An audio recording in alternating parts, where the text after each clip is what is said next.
Assalamualaikum warahmatullahi wabarakatuh. Bismillahirrahmanirrahim. Alhamdulillah rabbil alamin. Wassalatu wassalamu ala asyrafil anbiya'il mursalin wa ala alihi wa ashabihi ajma'in, amma ba'du. Bapak Ibu jamaah salat maghrib Masjid Muttaqin rahimakumullah.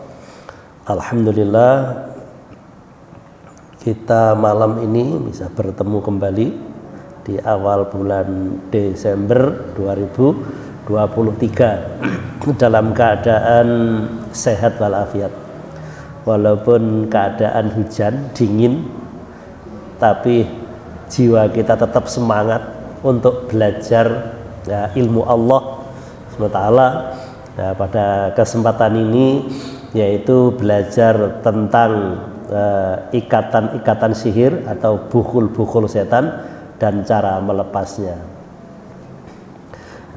Beberapa waktu yang lalu sudah saya sampaikan di masjid ini 40 bukul dan kita sudah pelajari sampai nomor 17 nggih.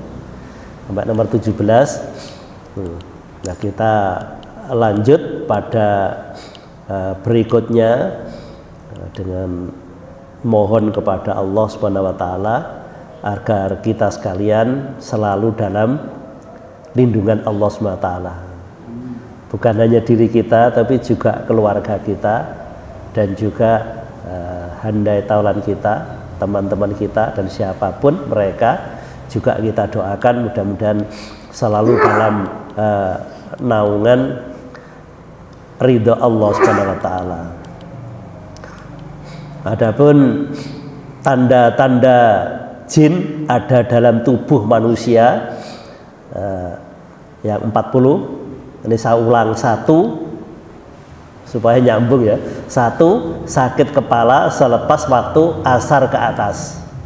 Kemudian yang kedua adalah badan terasa berat dan malas. Yang keempat, badan sakit tidak kunjung sembuh. Nah, jadi loro-loro lah sakit nggak sembuh.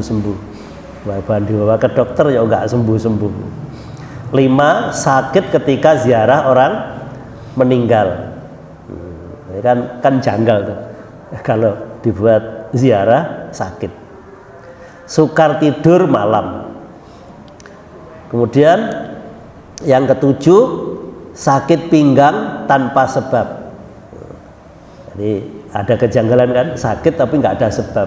Kalau ada sebab, sebabnya jatuh, sebabnya apa? Nah kan jelas, nggak ada sebabnya. Dan yang kedelapan, sakit dada bila waktu asar ke atas. Sakitnya pada waktu-waktu tertentu. Ini tanda-tandanya. Kemudian yang 9, mimpi melihat binatang berbisa atau ular. Yang 10, bermimpi berada di tempat yang tinggi. Kemudian tanda-tanda jin ada dalam tubuh manusia. Yang ke-11 adalah bermimpi berada di tempat yang kotor. Tempat yang kotor contohnya ya di sampah atau di kuburan atau di mana-mana gitu. Yang 12, sakit anggota badan tertentu seperti kaki selepas waktu asar. Jadi sakitnya waktu asar ya, kaki. Kemarin pagi jam 7 pagi itu ada orang datang ya gitu. Malamnya mimpi, 2 hari berikut sebelumnya itu mimpi dimasuki harimau hitam. Terus bangun tidur kakinya yang kanan itu sakit itu, tidak bisa jalan kaki. Terus tak pukul kaki, jerit-jerit itu tak pukul pelan-pelan itu sakit. Waktu itu bicara, setelah saya bicara, alhamdulillah mau keluar ya wujudnya macan hitam. Kakinya sakit ya. Jadi sakit anggota badan tertentu seperti kaki selepas waktu asar. Terus terasa ada benda bergerak di bawah kulit. Jadi gerak-gerak pindah-pindah. Bayi kerap menangis. Bunyi guling jatuh di atas siling. Terus 16, suami istri kerap bertengkar walau perkara kecil. Yang nomor 16 kemarin ingat Pak Bu, kalau terjadi begitu zikirnya apa? Surat Al-Baqarah 102 dan 103. 102 dan 103. Ini ngulang ya. Kemarin kan sudah sampai 17 nggih. Ini tak ulang. Yang nomor 16 itu suami istri kerap bertengkar walau perkara kecil. Sering bertengkar, ujung-ujungnya itu nanti perceraian. Itu jin itu yang membuat masalah itu. Jadi dipanas-panasi. Zikirnya jangan buka Al-Baqarah 102 103. Mulainya wata'u matatlu syayatin ala mulku Sulaiman wa ma kafara Sulaiman dan sampai akhir. Nah, itu dibaca dengan maknanya, direnungkan maknanya apa itu. Dan yang ke-17, sayang berlebihan terhadap orang yang baru dikenal. Ketemu orang langsung jatuh cinta. Nah, tidak wajar gitu. Benar, karena ketemu orang langsung jatuh cinta, cintanya itu berlebih-lebih. Tidak bisa lupa, tidak bisa melupakan, terbayang-bayang terus dan ingin ketemu terus. Jadi tidak wajar begitu. Tidak wajar. Nah, itu pertanda bahwa di dalam dirinya orang itu lagi kemasukan jin, atau mungkin orang yang ditemui itu memang ada sesuatu. Jadi tidak wajar, itu aneh gitu ya. Aneh. Saya lanjut ke yang 18. Nah, yang ke-18 yaitu malas beribadah. Di beribadah itu malas begitu. Ya sudah azan misalnya, sudah dikumandangkan, ya sudah dengar, ya sadar, tapi mau melakukan itu malas. Jadi sudah dengar azan, nggak apa-apa, nunggu qomat nanti. Begitu sudah qomat, belum dimulai takbir ihramnya. Takbiratul ihram dimulai, ya belum rukuk kok. Kan rukuk kan masih menangi rukuk kan masih lagi tuh, jadi ngundur gitu. Nah, mau melakukan apapun tuh malas, termasuk mau baca Quran juga begitu. Sudah ambil Quran itu sudah diambil, sudah diletakkan sebelah, enggak jadi dibaca, atau udah dibuka itu diletakkan. Kalau sekarang kan ada HP, ngalih nang HP, jadi Qurannya diletakkan, ditinggal buka HP dulu. Akhirnya asik dengan HP-nya, Qurannya lupa nggak dibaca. Jadi teralihkan begitu. Untuk melakukan ibadah itu malas, atau mungkin lihat TV. Lihat TV, ya sebentar lihat TV. Akhirnya ya asik, nggak lihat, nggak jadi baca. Dengar azan, wis noreken begitu. Ditimbali orang tua pun juga nggak ngurus. Pokoknya malas gitu. Ya saya pun juga pernah ngalami begitu. Kalau sudah tahu begitu kan harus dilawan kan ya. Harus dilawan. Nah, nanti ada kajian sendiri mengatasi malas beribadah. Nanti ada sebenarnya setiap poin itu ada materi khusus ya. Ada materi khusus untuk mempelajari lebih tuntas. Itu setiap poin sebenarnya ada materi sendiri. Kemudian nyanyuk saat usia lanjut. Nyanyuk dengan apa? Saat usia lanjut. Ya nyanyuk itu ya yang ngamuk andai merengut ya ngamuk andai. ngamuk ya kan gitu tuh. Kelas tua itu biasanya kan begitu ya. Ngamuk nggak ada sebab itu. Nggak ada sebab ya. Ngamuk wis ono gitu. Nah, itu pertanda ada sesuatu yang tidak wajar kan ya, yang tidak wajar gitu loh, tidak wajar. Nah, makanya kita juga berdoa mudah-mudahan usianya panjang tapi juga sehat, selalu dalam naungan ridha Allah. Nah, tapi kalau sakit itu juga mungkin termasuk ujian Allah. Dengan sakit itu kalau kita mau menerima kenyataan dan sabar, insya Allah dosa-dosa itu hilang, dosa-dosa itu rontok gitu. Caranya Allah membersihkannya kan beda-beda ya. Cara memberikan ujian itu juga beda-beda. Jangan terlalu menyalahkan diri. Putus asa, aku tua kok begini-gini ya, lebih baik mati. Akhirnya nggak boleh itu dosa. Jadi putus asa itu juga nggak boleh, dan terlalu menyalahkan diri juga tidak boleh. Kemudian nomor 20, panas badan tiba-tiba. Jadi tiba-tiba, jadi nggak wajar itu anak-anak murmur langsung tensi itu tinggi gitu, langsung panas itu. Tapi kadang juga nanti langsung dingin, langsung sembuh gitu. Tapi panas lagi. Ya, terkadang dicek itu ya nggak ada apa-apa. Tadi pagi saya ngisi di Masjid Sarah Al-Uraifi atau Masjid Buya Hamka ya, di Villa Gunung Buring ya. Tadi jam 6:30 sampai jam 8:30 tadi. Kemudian ada salah satu pertanyaan dari jamaah, pertanyaannya gini, apakah sakit fisik itu juga mungkin juga termasuk kemungkinan sakit karena sihir? Kemungkinan juga kan gitu. Secara fisik, secara medis itu sakit itu, ya panas itu. Tapi ternyata setelah dicek oleh dokter, ya ternyata juga tidak ada apa-apa, tidak ada apa-apa. Nah itu berarti ada sesuatu, atau memang setelah dicek itu ada benar sakit sebabnya ini, tapi setelah diruqyah ternyata langsung sembuh.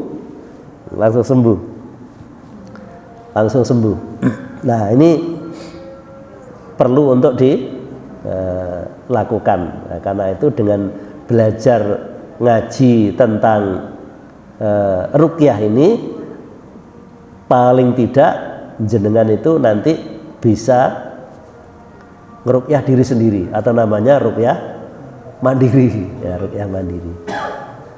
Yang 4 poin kan kemarin sudah tak sampaikan ya, 4 poin untuk dasar ruqyah, baik yang diruqyah maupun yang meruqyah. Yang 4 hal dulu pernah sampaikan itu berulang-ulang.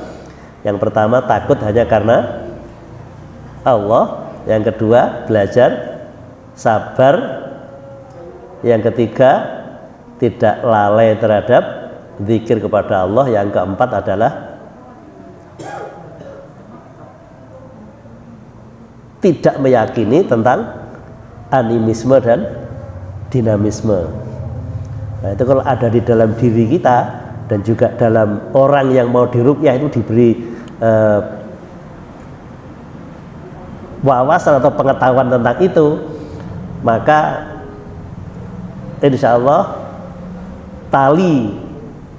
tali sihir itu yang dalam diri kita itu akan lepas gitu. Nah, belajar dasar, nanti lebih lanjut nanti kita perdalam lagi, nanti langsung kita praktekkan. Kemudian yang tanda yang ke-21, tanda yang 21 sampai 30, yaitu sikap berubah secara mendadak. Nah ini sikapnya itu berubah mendadak. Ini saya ada pasien di Batu ya, di Ororombo ya, gitu. Ya, sikapnya itu kadang tahu-tahu itu langsung berontak, marah-marah. Ibunya tuh dipukuli. Kalau ibunya tidak ngalih mati. Ibunya kemarin ketemu, wah anak saya tahu-tahu tuh langsung mau marah-marah gitu Pak. Saya dipukuli, wes sak petuke dipukuli. Kalau saya nggak lari saya mati Pak. Tapi begitu dia tahu-tahu langsung baik, langsung sadar jadi baik. itu ya dirangkuli, diciumi ibu. Mohon maaf gitu. Pada tahun 2002 saya punya murid di MTS Khotijah juga begitu ya. Di sekolah itu kan lagi seperti kesurupan gitu. Ibu dipanggil datang. Itu datang itu ibu dilawan. Kamu bukan ibu saya, tak bunuh kamu. Dicaci maki habis-habisan. Setelah dia sadar, dia nangis. Ibu dirangkul minta maaf, maaf bu ya, saya tadi ngomong apa tadi? Saya tadi berkata apa sama ibu? Lalu berubah lagi, jadi gitu. Nah, itu pertanda di dalam dirinya ada jin ya. Ya, mungkin kita juga di antara kita yang hadir ini mungkin juga pernah ngalami gitu ya. Tahu-tahu muarah tapi nggak ada sebab. Tapi begitu tahu-tahu ya buai gitu. Jadi gitu yang terjadi. Ya, itu indikasinya begitu ya. Karena itu banyak zikir kepada Allah SWT, jaga diantaranya amalan istiqomahnya, amalan rutinnya apa? Jaga wudhu. Nah, amalan rutinnya jaga wudhu. Nah, dengan kita istiqomah dan rutin jaga wudhu, maka zikir-zikir atau doa-doa yang kita panjatkan itu insya Allah langsung nyambung kepada Allah. Nah gitu ya. Kemudian HP kita punya HP itu juga bisa menjadi setan gepeng ya. HP itu juga bisa menjadi setan gepeng gara-gara HP itu kita lupa segalanya, lupa daratan, lupa ibadah, lupa gitu. Ya. Kalau HP itu ada wifi-nya dekat, nggak ada masalah, itu kan langsung nyambung dengan cepat gitu ya. Lah hati kita, jiwa kita tuh kalau bersih, tentu kan juga sinyalnya itu nyambung kepada Allah kan cepat dan banter gitu ya. Nah, makanya dengan itu permohonan kita, doa-doa kita, zikir-zikir kita tuh langsung nyambung kepada Allah SWT. Nah, sehingga permohonan kita itu didengar Allah dan dikabulkan. Kenapa? Karena kita dalam kondisi bersih, suci terus. Nah, makanya tadi saya sampaikan 4 hal tadi supaya kita bisa meruqyah paling tidak mandiri dan juga ruqyah orang lain. Tadi saya ulang, tanamkan kepada diri takut hanya kepada Allah. Yang kedua, belajar sabar supaya bisa sabar itu tadi istiqomahkan wudhu. Kalau batal ya wudhu lagi. Yang ketiga, istiqomahkan zikir. Ya zikir ya salat, ya baca Quran, ya astagfirullahaladzim, subhanallah, walhamdulillah, wala ilaha illallah akbar. Nah, sehingga doa-doa kita itu nyambung gitu sama Allah, cepat gitu. Terus juga yang dua-dua itu gelisah dan panas di tengkuk bila dengar Al-Quran. Nah ini awal-awalnya saya bisa ruqyah kan juga begitu, nangani anak-anak di sekolah ini, tahun 2002 ya, mulai tahun 2002. Jadi saya kan ngajar agama gitu. Setiap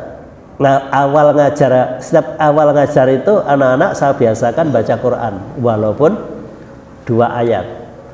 Tak biasakan setiap ngawali pelajaran saya ajak baca Al-Quran. Memang bidang saya adalah Al-Quran hadis, materinya Al-Quran hadis.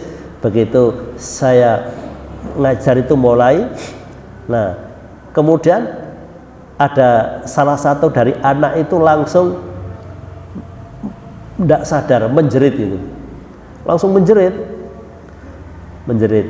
Nah tidak lama kemudian mendengar azan di sebelah sekolah kan ada masjid itu, Masjid Khotijah. Kemudian ada azan, langsung mencolot mengkurup di lantai gitu.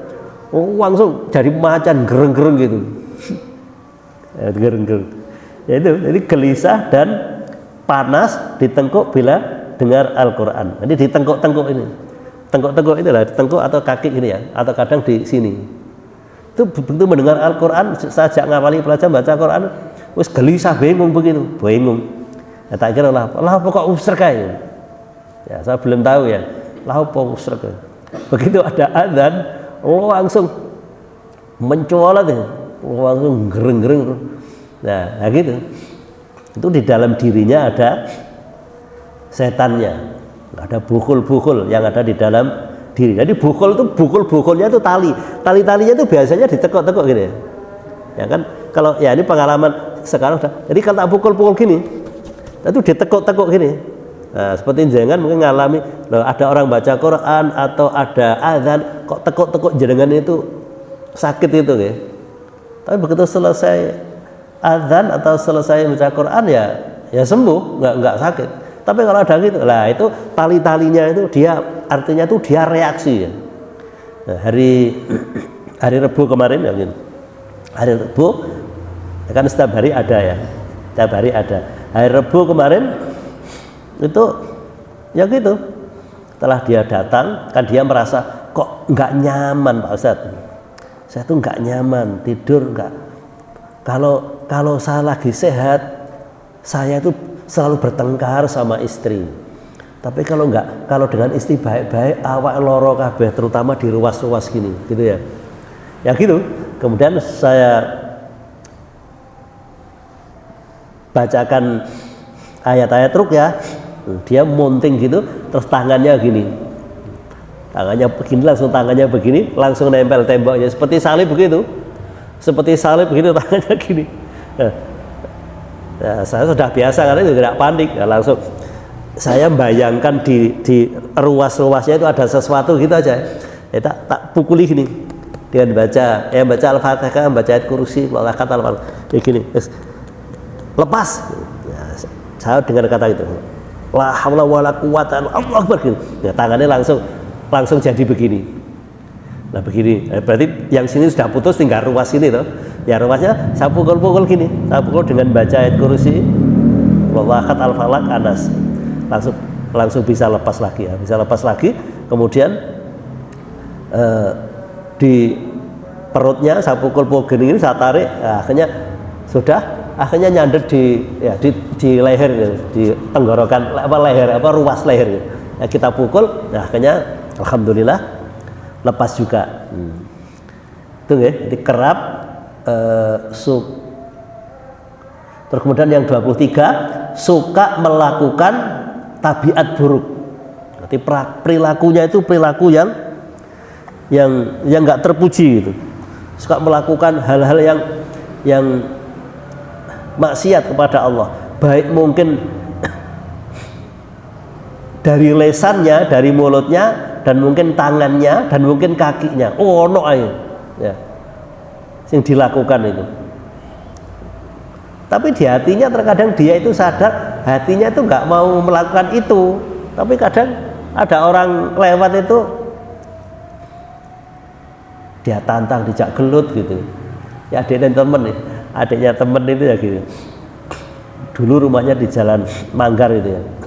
Sekolahnya itu SMP 5. Jadi kalau di pintu itu sore atau berdiri pintu itu, ada orang lewat itu ditantang, dijak gelut. Nah kan lah apa? Nah dibilang gini, tapi di hatinya sadar bahwa dia itu nggak mau ngomong gitu, tapi seperti spontan tuh lesannya itu ngomong. Jadi orang itu lewat ditantang, digelut, dicaci maki, orangnya kayak marah kan. Orangnya akan marah, misalnya nggak bener, misalnya contoh ada orang tua lewat di lono,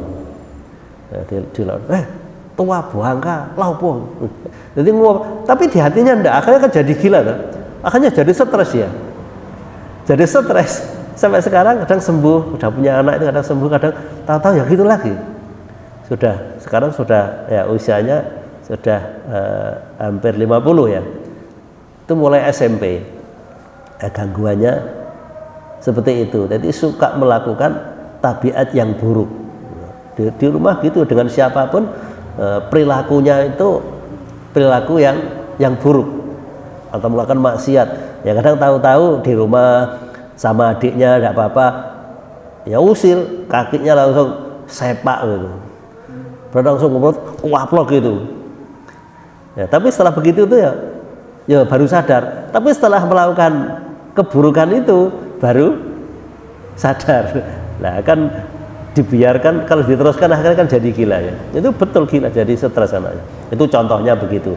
Itu indikasinya ya, suka melakukan tabiat yang buruk. Kemudian yang 24, kerap sendawa bila mendengar bacaan Quran. Nah, jenengan rasakan itu. Ngertos nggih sendawa? Cara Jawane napa? Angop dulu. Sendawa kan angop. Gelegean. Angop. Nah, jadi itu kalau dibacakan Quran, jadi ada artinya ada sesuatu yang keluar bentuknya begitu. Jadi keluar ini di dalam diri itu didengarkan. Nah, kalau udah tahu begitu, teruskan baca Qurannya. Kadang seperti apa? Kadang seperti cegukan gitu ya. Sendawa itu gitu ya. Nah, gitu. Kalau ngowap itu apa bahasa Jawanya? Bahasa Indonesia. Mengowap, angop. Menguapnya. Nah, kalau sendawa itu gelegean gitu ya. Terus jadi gitu. Jadi bila mendengar ayat Al-Quran atau mendengar azan, mendengar azan atau begitu. Nah, jenengan rasakan pada diri jenengan. Kalau ada orang baca Quran atau jangan baca Quran sendiri atau jangan mendengar azan, kalau begitu, nah itu berarti di dalam jenengan ada. Itu untuk mengetahui bagaimana Pak untuk mengetahui diri saya, dalam diri saya itu ada apa enggak? Nah, kalau gitu caranya gitu. Nah, caranya gitu. Nah, cara mengatasinya begitu. Ya diteruskan bacanya. Nah, sering baca terus, kalau terasa begitu itu jangan berhenti. Biasanya kan aku setiap baca Quran kok malah sendawa, malah berhenti. Nah, seharusnya nggak berhenti, diteruskan bacanya terus dilawan sampai habis.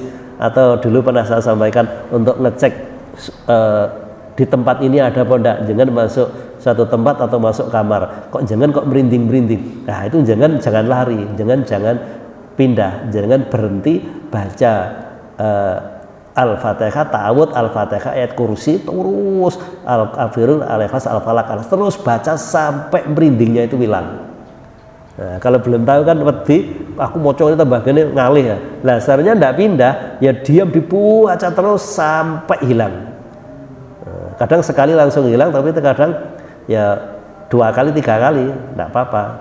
Nah, kok bisa begitu ya? Karena kadang itu dia juga sama dengan kita, mungkin ilmunya dia tinggi, kekuatannya tinggi lah. Kan perlu ibaratnya motong kayu itu kalau satu bacaan gini itu belum roboh kan ya 2-3 kali sampai 15 kali sampai roboh kan begitu. Logikanya kan begitu. Ya karena memang dia kuat, atau jangan mukul sesuatu itu dipukul satu kok belum bisa ya 2-3, malah perlu sabar itu di situ. Maka syaratnya untuk ruqyah itu kan harus belajar sabar itu kan gitu ya. Jadi kalau dibaca sekali nggak bisa 2 kali, 3 kali, 4 kali terus gitu. Baca Qur'annya ya terus. Kalau makanya kalau baca Qur'an itu bukan banyaknya tapi istiqomahnya. Istiqomah terutama surat atau ayat-ayat ruqyah. Terutama ayat-ayat ruqyah. Ya, baca Quran kok dipilih? Bukan dipilih sesuai kebutuhan. Ya seperti cara logikanya itu kalau jenengan sakit gatal atau sakit encok atau rematik, lah kan ambil daun yang kaitannya untuk menyembuhkan rematik atau gatal kan gitu ya. Atau misalnya asam urat, jadi kan ambil air atau ambil buah atau daun yang bisa menyembuhkan asam urat. Kan tidak semua daun, sakitnya asam urat ngambil daun yang tidak ada kaitannya dengan itu, kan nggak begitulah. Al-Quran juga begitu, tapi dirutinkan semua. Terus kalau kaitannya dengan masalah-masalah yang muncul di dalam diri, maka ambil ayat-ayat ruqyah yang berkaitan dengan pengusiran makhluk-makhluk jahat yang ada di dalam diri kita, atau memutus tali yang ada di dalam diri kita. Kalau tali-tali itu kaitannya dengan sihir, dikirim ya, nah, dikirim itu, tadi dikirim, atau juga mungkin tidak dikirim tapi kita kemasukan, kemudian dibiarkan lama, jin itu sudah terlanjur kerasan di dalam diri, kadang juga sulit untuk dikeluarkan. Nah, kemudian yang ke-25, nah ini kaitannya dengan wanita ini, ibu-ibu ini, kerap keguguran. Nah, kerap keguguran.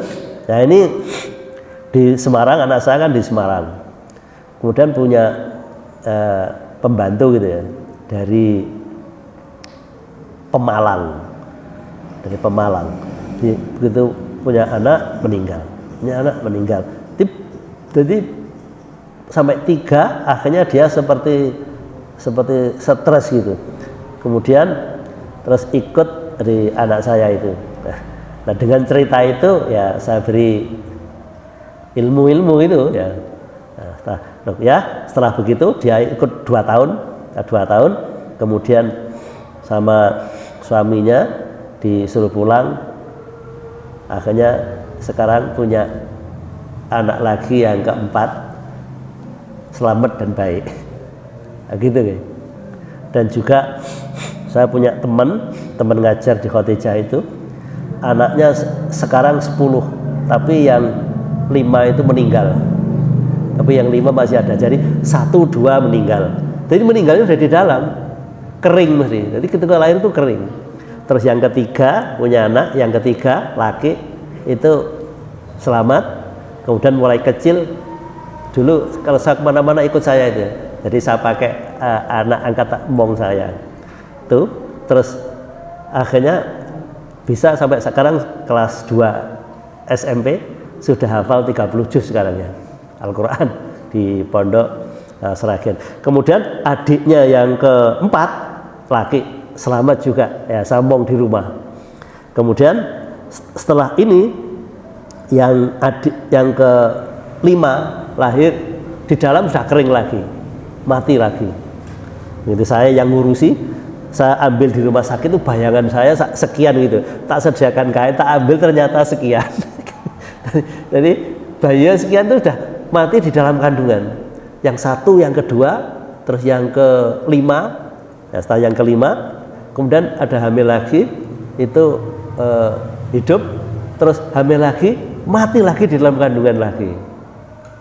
Terus ada lagi, mati lagi. Terus yang terakhir ada perempuan, hidup lagi yang ke-10. Lah, ya akhirnya minta diruqyah itu. Ya saya ruqyah gitu. Jadi memang ada yang nyumbat gitu. Nah, kalau menurut dokter itu apa? Karena terjepit sehingga makanan itu nggak masuk ke janin itu ya. Itu keseluruhan menurut dokter begitu. Nah ternyata ada kaitannya dengan hal-hal yang begitu, diganggu. Jadi memang diganggu. Jadi keguguran terus gitu. Yang sempat stres juga ketika anak yang ke-5 yang itu meninggal, sempat stres itu. Tak ruqyah terus berkali-kali. Setelah Isya kosong, setelah Isya ke rumah. Dan setengah jam, 1 jam saya ruqyah terus gitu. Alhamdulillah sembuh. Ya kalau kita lihat itu dia ibadahnya ya rajin. Ya rajin gitu. Ya, tapi ada celah-celah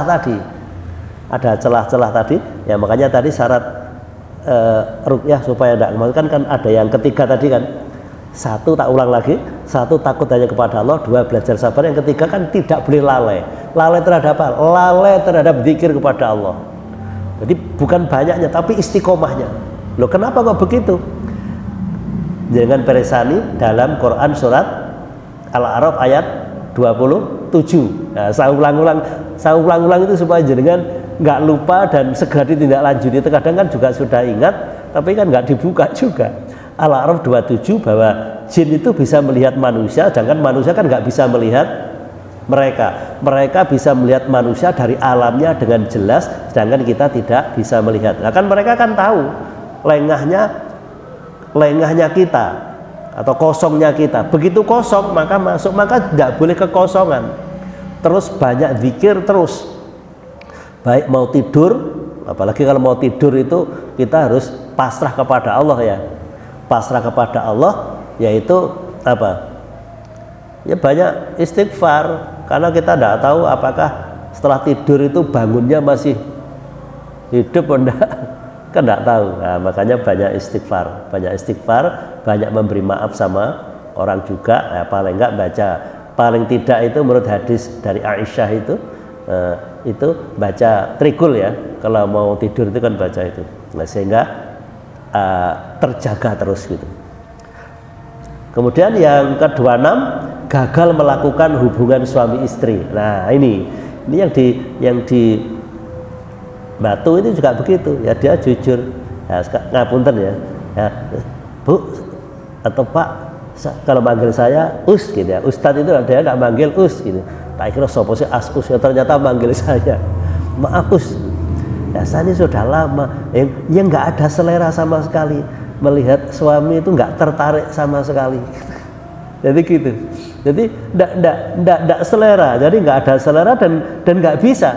Tapi misalnya keinginan yang kuat begitu ya, tapi begitu mendengar istri nggak bisa, sahabatnya langsung hilang.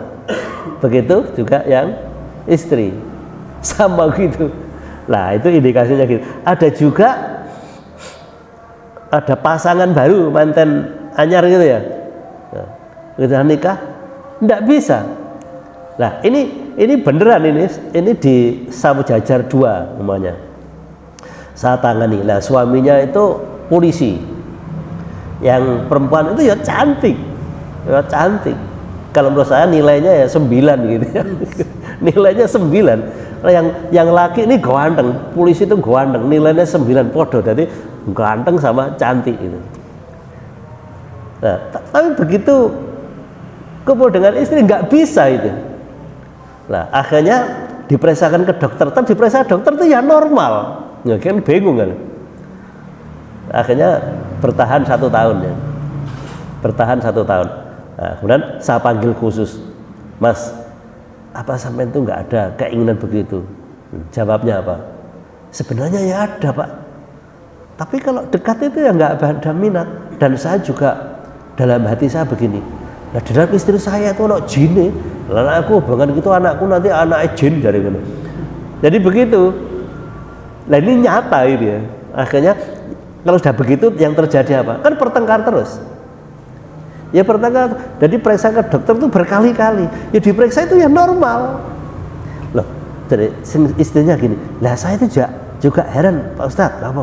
Loh dia itu kalau jauh dengan saya, dia kan kerjanya di Probolinggo, di Polres Probolinggo, Polresta ya.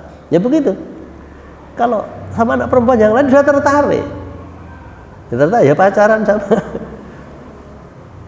Tapi kalau dengan istri sendiri nggak bisa. Nah ini nyata ini, ya. Ya bukan dia saja, ya dengan cerita teman-teman. Nah kalau yang ini yang nangani saya sendiri.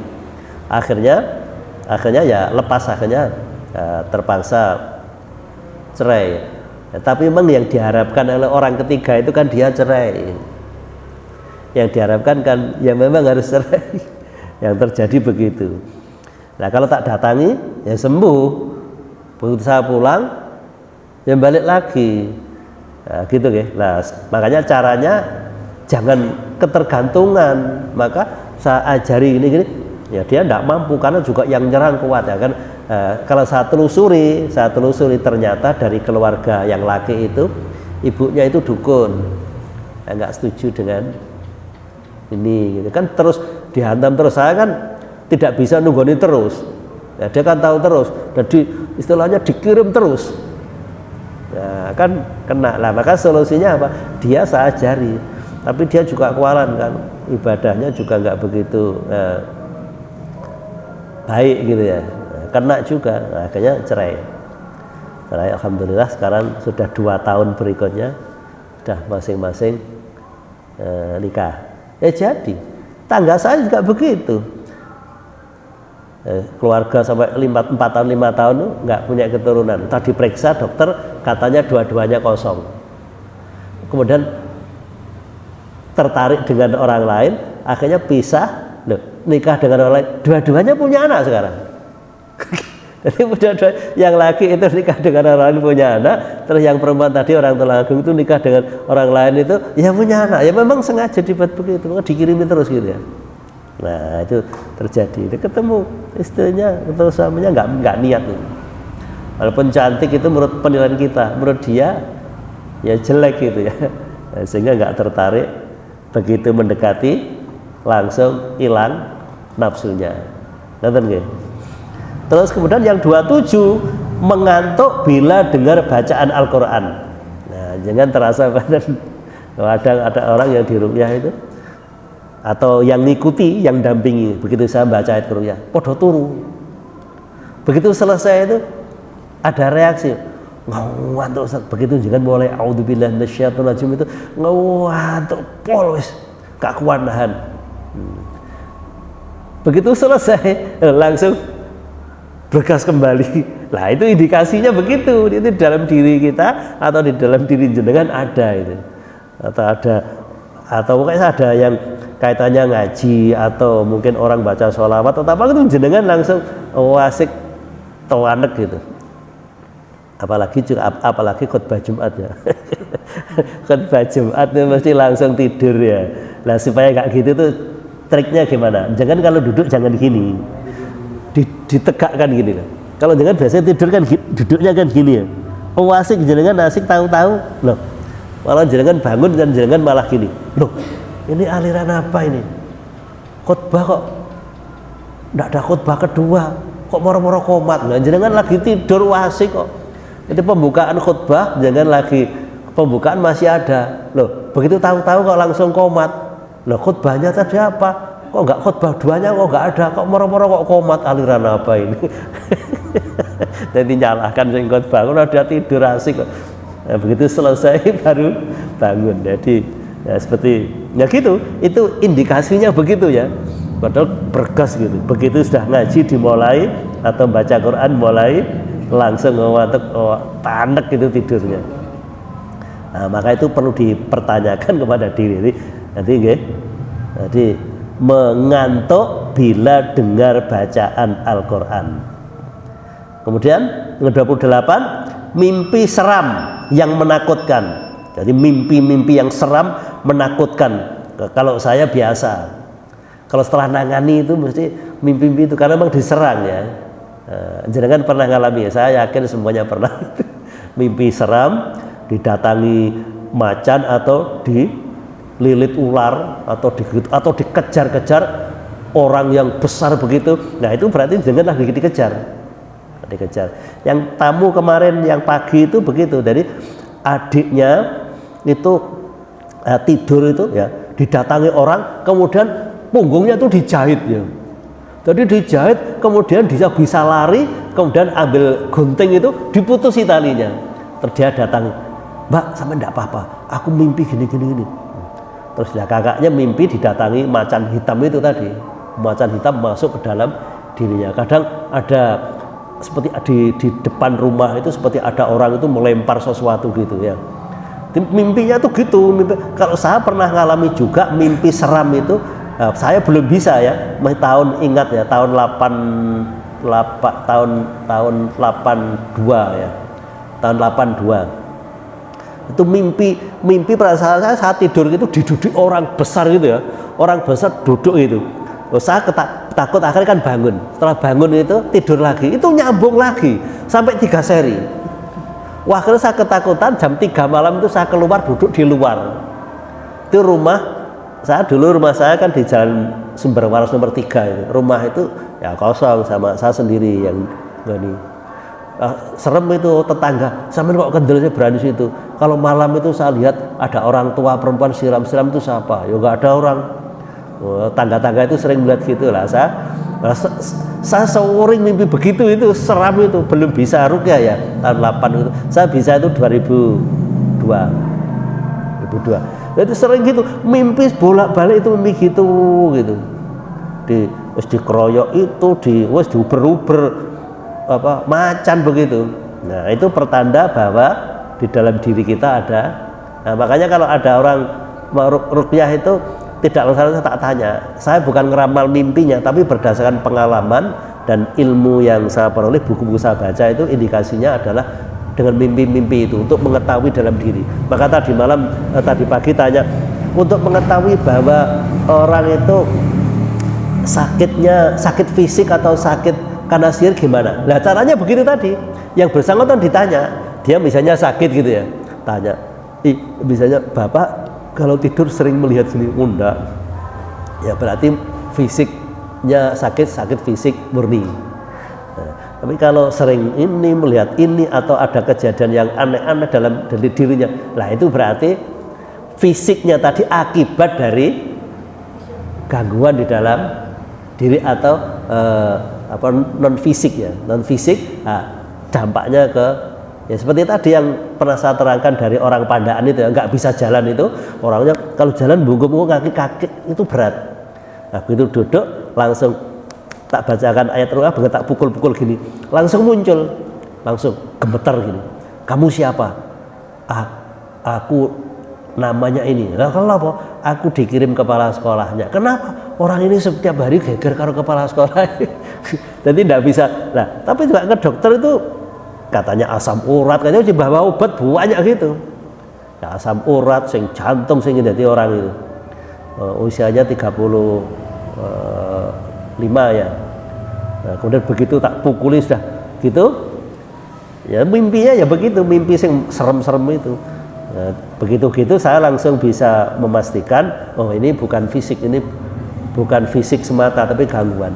Tak pukuli gini akhirnya alhamdulillah putus semuanya ini, langsung coba berdiri, langsung bisa berdiri dan langsung bisa jalan.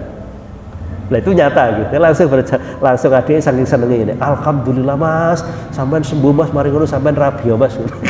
Ada 35 ya belum rabi karena mau rabi dia juga ngukur diri karena kan sakit-sakit ada, menurut dokter sakit jantung, kan diabetes, terus asam urat, wes komplit kesakitnya. Akhirnya sembuh ya. Lah ngeceknya tadi mimpi sing mau macam-macam setiap malam. Lah di samping itu di dalam dirinya sendiri juga dia itu diisi, dirinya itu diisi yang kepala itu bentuknya apa yang Bali itu lea, bentuknya lea, terus yang di sini macan sama di perut itu.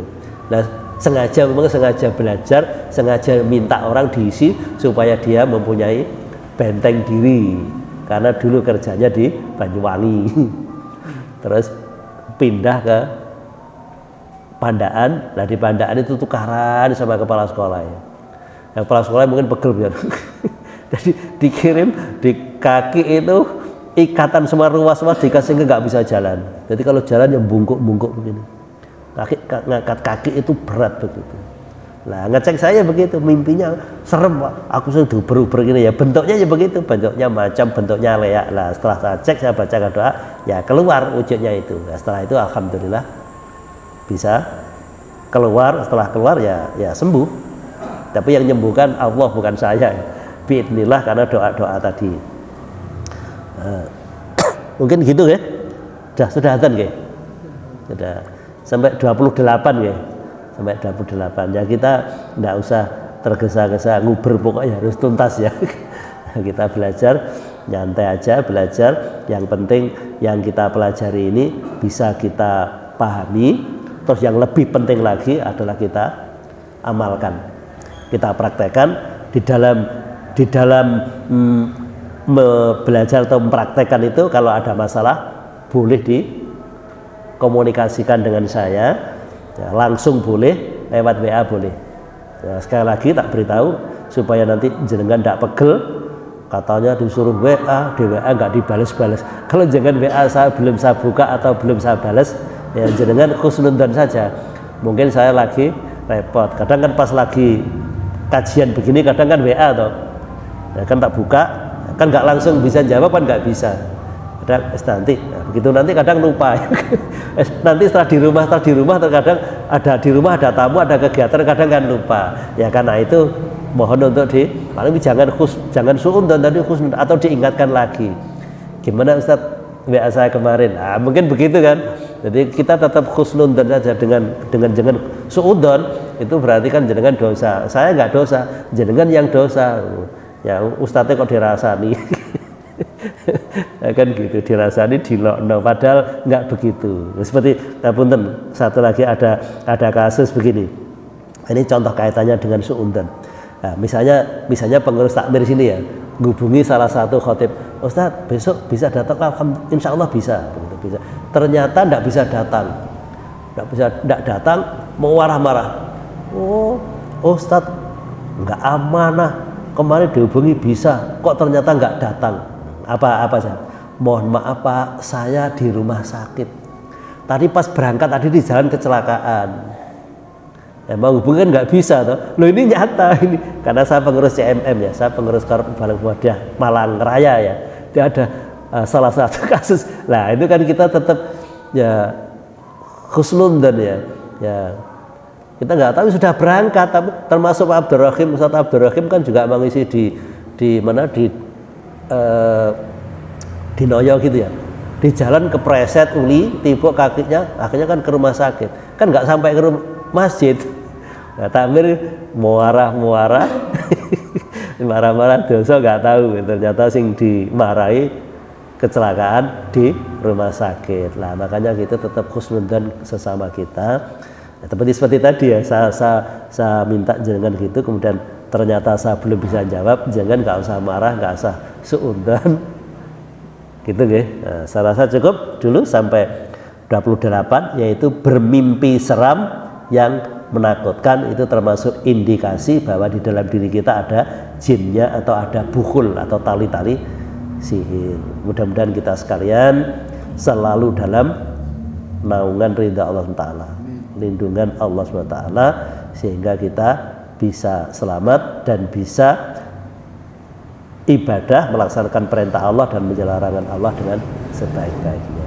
Kurang lebihnya mohon maaf yang saya sampaikan pada kesempatan ini. Kita akhiri dengan doa kafaratul majlis. Alhamdulillahirrahmanirrahim. Subhanakallahumma bihamdika asyhadu an la ilaha illa anta astaghfiruka wa atubu ilaik. Assalamualaikum warahmatullahi wabarakatuh.